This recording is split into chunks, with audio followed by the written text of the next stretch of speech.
I want you to hit me as hard as you can. Created by William Moulton Marsden in 1941, Wonder Woman is a feminist cultural icon and the single most recognizable female superhero in comics. And getting her just right for a feature film seemed like an impossible task, as countless writers tried and failed to make it work.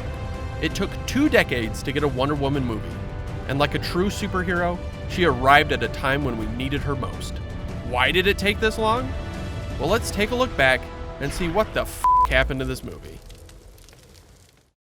The first known attempt to get a Wonder Woman film made dates back to 1996, when comic book movies were still a risky gamble.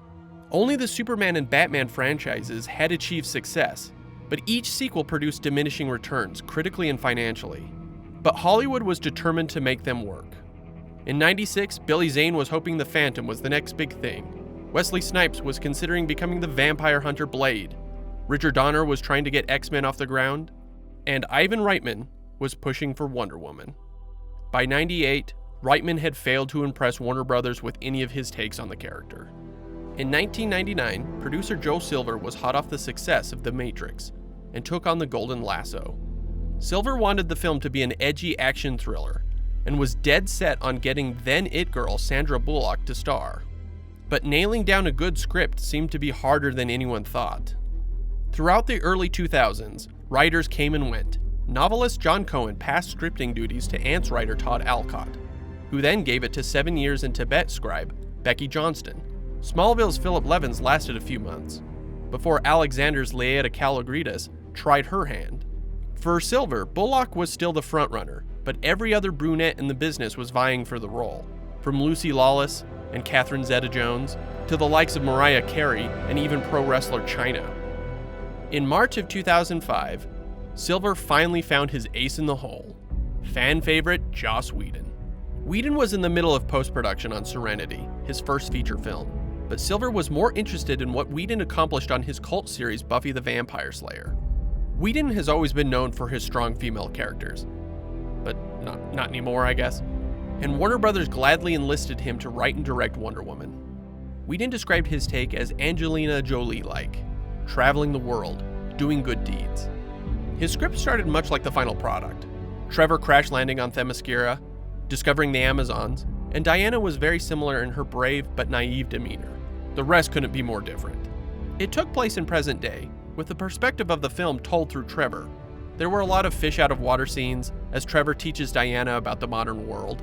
What is a secretary? Ooh, well, I do everything. I go where he tells me to go and I do what he tells me to do. Oh, well, where I'm from, that's called slavery.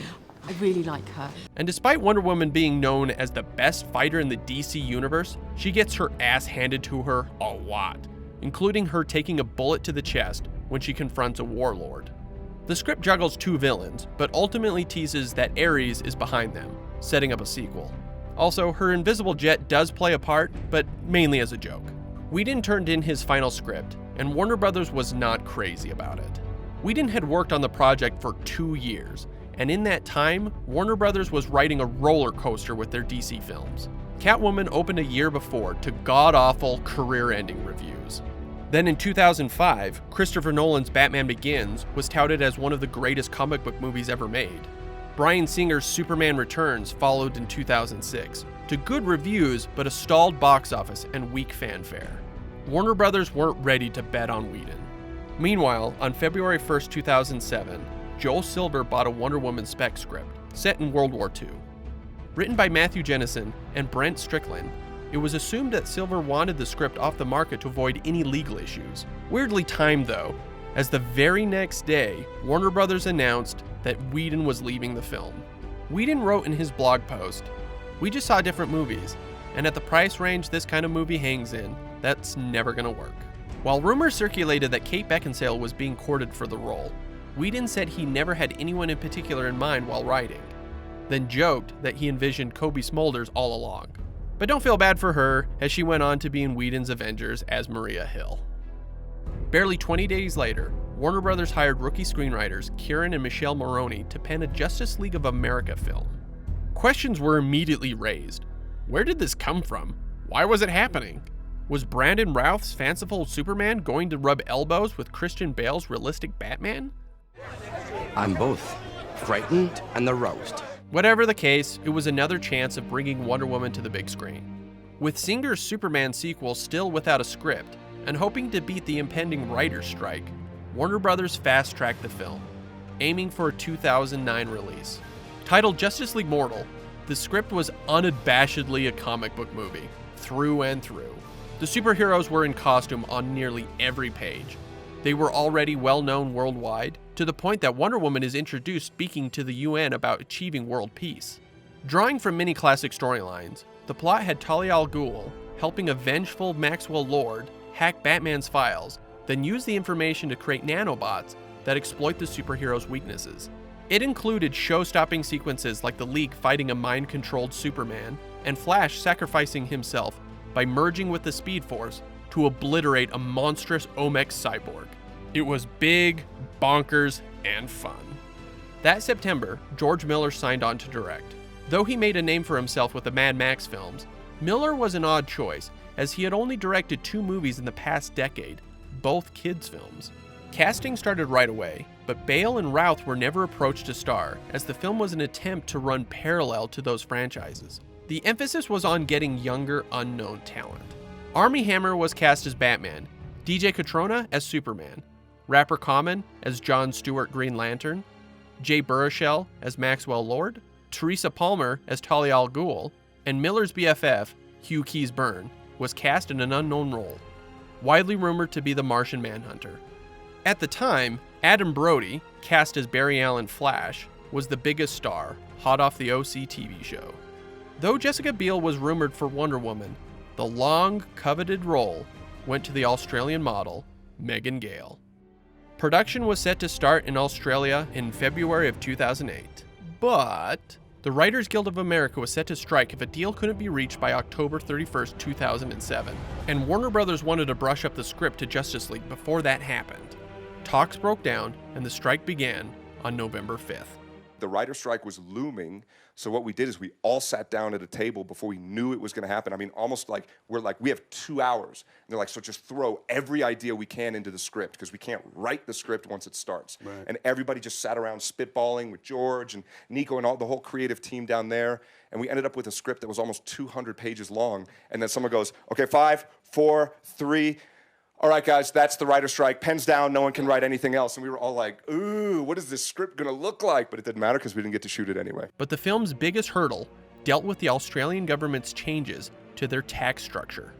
Warner Brothers chose Australia because of a 40% uncapped tax rebate for making the film in their country. However, the government changed those rules at the start of 2008. To get the rebate, the Australian Film Commission had to determine if the film was Aussie enough. Otherwise, the rebate would only be 15%. Despite Miller, Gale, Palmer, Keys-Byrne, and the entire production crew being Aussies, it wasn't enough to be considered an Australian film. While Warner Brothers debated moving the film to Canada, Miller fought with the commission. They argued that the movie would be seen as an American film, accents and all.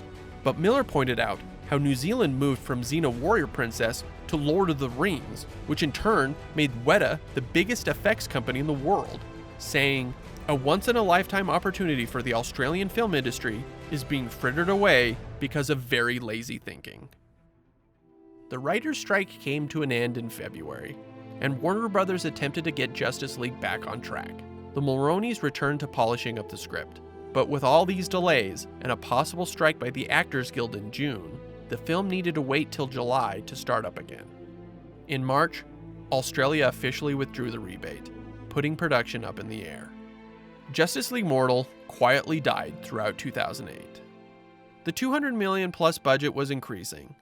Joe Silver had commissioned the guys who wrote the World War II spec to write a new Wonder Woman screenplay. And Warner Brothers was still unsure about having 3 different Supermans, including Smallville's Tom Welling, and 2 Batmans, all competing for screen time. Both Nolan and Bale publicly griped about the decision to make it in the first place, especially after The Dark Knight became a worldwide blockbuster in July. Over the years, a few things have leaked to the internet, like the original script, some concept art, and a blurry costume test. But the best look we got at the film was Megan Gale in full Wonder Woman attire. But don't feel bad for Miller, Gale, and the rest of the Australian crew. They went on to make Mad Max Fury Road. And Armie Hammer finally got to play Batman. Oh, never mind. Yeah. Wonder Woman. Anyway, Wonder Woman would continually languish in development hell, in addition to the attempts to bring her back to TV. In 2011, David E. Kelley took a break from his endless string of legal TV series and made a pilot for Wonder Woman, starring Adrienne Palicki. The project was instantly ridiculed online for Palicki's truly awful costume that looked less Amazon goddess and more porn parody. NBC passed on the pilot. Fun fact, that costume showed up a year later in Kelley's next series, Harry's Law, where Erica Durance, who was Lois Lane in Smallville, portrayed a character who believes she is Wonder Woman.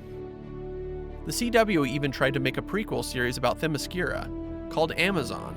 The original script was written by TV vet Alan Hainberg, but don't feel bad for him because, well, you'll see in a minute. When 2013 came around, things finally changed for the better. Zack Snyder's Superman reboot, Man of Steel, opened in June to huge numbers. Warner Brothers, glaring at Marvel's blossoming shared universe of films, suddenly saw an opportunity. The very next month at San Diego Comic-Con, Snyder revealed that the Man of Steel sequel would include Batman. This kickstarted Warner Brothers' goal of catching up to the Avengers, and they were committed to getting a Wonder Woman movie made. It was around this time that Bridesmaids director Paul Feig pitched his own idea, an action comedy about Wonder Woman hitting the glass ceiling of the superhero world, where no one takes her seriously. Basically the plot to his film Spy. Warner Brothers passed. They were looking for a female director anyway. Then out of nowhere, in the early part of December, Gal Gadot was cast as Wonder Woman in Snyder's untitled superhero sequel.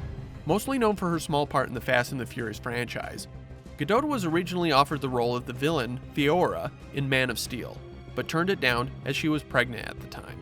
Clearly impressed, Snyder brought her back to test for Diana Prince, and she beat out Olga Kurylenko and Elodie Yung. And because fanboys always need something to groan about, Gadot received quick backlash for how skinny she was. Warmer. It's fashion. Keeps our tummies in. Why must you keep them in? Only a woman with no tummy would ask that question. To her credit, she clapped back with photos of herself putting on muscle. Then on February 7th, 2014, after 2 decades of false starts, Wonder Woman finally made it to the silver screen for the first time. In the Lego Movie. So I guess Phil Lord and Chris Miller get the credit for that accomplishment? And she was voiced by Kobe Smulders. Hey! To the invisible jet! Dang it. Moving on. That May, the Man of Steel sequel officially received the title of Batman v Superman: Dawn of Justice, confirming rumors that the film was going to launch DC's cinematic universe. At that year's Comic-Con, Snyder showed the first image of Gadot in full costume, proving at the very least she definitely looked the part. And in October, Warner Brothers revealed their DCEU plans, with a firm confirmation that a Wonder Woman movie would hit in 2017. Then they found their director, Michelle MacLaren. Though her first film, MacLaren was a choice many got behind, as she had proven herself time and time again on series like Breaking Bad and Game of Thrones. She hired pan writer Jason Fuchs to pen the first draft. Or did she? Behind the scenes, Warner Brothers adopted a cruel tactic of hiring multiple writers at the same time to compete for the same job.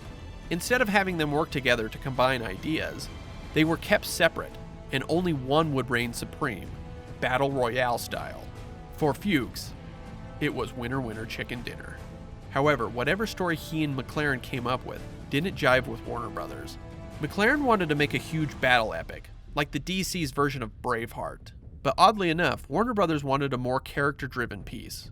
In April of 2015, MacLaren departed, citing the usual creative differences. Only 2 days later, Warner Brothers picked up Patty Jenkins as a replacement. Jenkins hadn't made a film since Monster in 2003, and had been working off and on in television since. But she was a big get for Warner Brothers, as Marvel had recently courted her to direct the Thor sequel, The Dark World. But this was during Marvel's controlling brain trust days, when they had an iron grip on their filmmakers, and Jenkins declined. With Wonder Woman, she had much more freedom. She continued developing the story with DC chief Jeff Johns, who was taking an active role in the direction of the DCEU along Zack Snyder. They chose to follow the origin story from the relaunched New 52 comic, Daughter of Zeus. Zeus left the child he had with the Queen of the Amazons as a weapon to use against me. Versus Marsden's original, made from clay. My mother sculpted me from clay and I was brought to life by Zeus. Well, that's neat. Jenkins also said she was heavily inspired by Richard Donner's first Superman movie, even paying homage to Clark Kent saving Lois Lane from a bullet. It should be noted that it was assumed Fuchs was still on the project, but who was actually writing the film remained a mystery for another year. From here, the film steamrolled.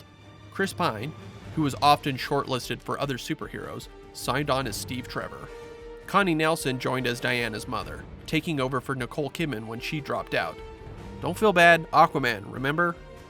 Production began in November of 2015, and once Wonder Woman's team was all cast, they brought them together for the photo at the centerpiece of Diana's plotline in Batman v Superman. They took the photo while the set was still being built, then had to recreate the scene months later when they actually shot the sequence. On March 20th, 2016, Batman v Superman: Dawn of Justice hit theaters. Looking beyond how divisive that film was and how awkwardly Wonder Woman was placed in it, this was the first time she was truly portrayed on the big screen. Her and the DC Trinity. So David Goyer and Chris Terrio win? She had very little screen time, but Gal Gadot was widely considered one of the best parts of the film. And that Hans Zimmer theme?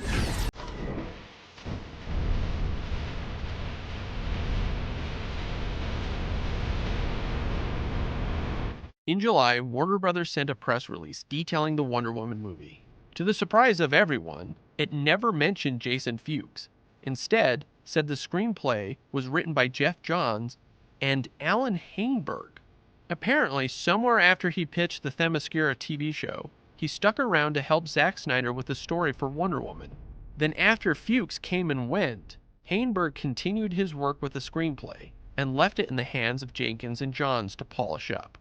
Stranger still, in the final film, Heinberg is the sole credited screenwriter, while he, Snyder, and Fuchs share a story credit. After the 20 or so people mentioned thus far trying to get this movie made, it's a little frustrating not knowing who contributed what. Wonder Woman released on June 2nd, 2017, and the 2-decade struggle to get there was worth the wait. Reviews were overwhelmingly positive. Sure, the final showdown is a bit of a mess, and the CG is shoddy in some places, but none of that outweighs the likable characters, believable relationships, great performances, uplifting tone, legitimately funny moments, a clever gender norm role reversal, and one genuinely awesome Wonder Woman.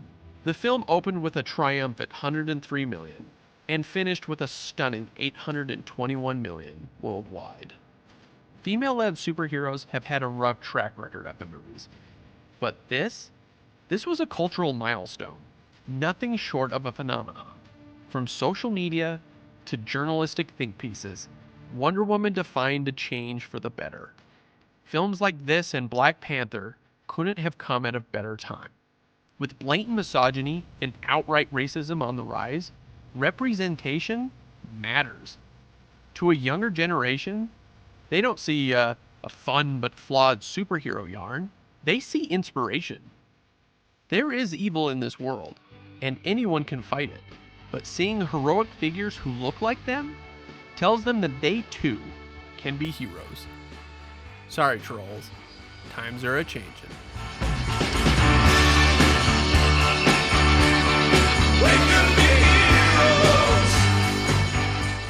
This is a superhero film. We've all seen a bunch of superheroes.